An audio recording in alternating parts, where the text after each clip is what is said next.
இதில் கமலஹாசன் ஒரு ஸ்டேட்மெண்ட் ஒன்று கொடுத்துருந்தாரு.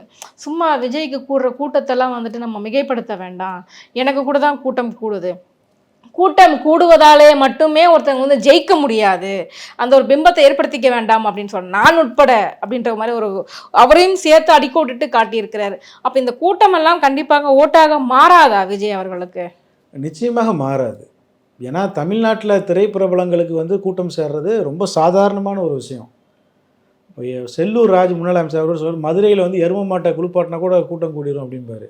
அந்த மாதிரி விஜய் அவர்களுக்கு வந்து ஒரு நடிகர், விஜய் மட்டும் இல்லை, விஜய் கூட்டம் போடுறாரு பார்த்தீங்களா, அந்த இடத்துல அதே நாளில் அதே தேதியில் அதை ஒரு 2 கிலோமீட்டருக்கு தள்ளி நீங்கள் போய் ஒரு நடிகையை கொண்டு போய் நீங்கள் நிறுத்துங்க, விஜயோட அதிகமான கூட்டம் வருவாங்க.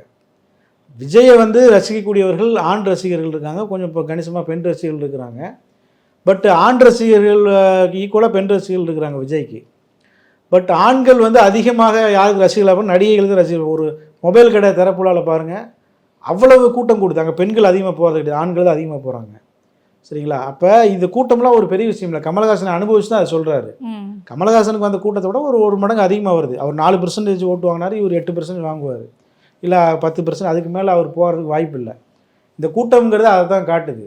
கூட்டத்தை வச்சு இது ஓட்ட மாறுமானா அவங்க ரசிகர்கள் ஓட்டு போட தான் போகிறாங்க. பெண்கள் நிறைய பேர் வராதவங்க, இப்போ அந்த இடத்துல வர்றவங்க மட்டும் ஓட்டு போட போகிறாங்க, அது இல்லை, வராதவங்க நிறைய பேர் இருப்பாங்க, ஓட்டு போடுவாங்க, எல்லாம் சரிதான். பட் இந்த கூட்டத்தெல்லாம் கண்டு அரசியல்வாதிகள் பயப்பட மாட்டாங்க. பிரதான கட்சிகளோ இல்லை எதிர்கட்சிகளோ இதை கண்டுலாம் பயப்படலாம் மாட்டாங்க. ஏன்னா பல கூட்டத்தை அவங்க பார்த்துருக்குறாங்க தானே.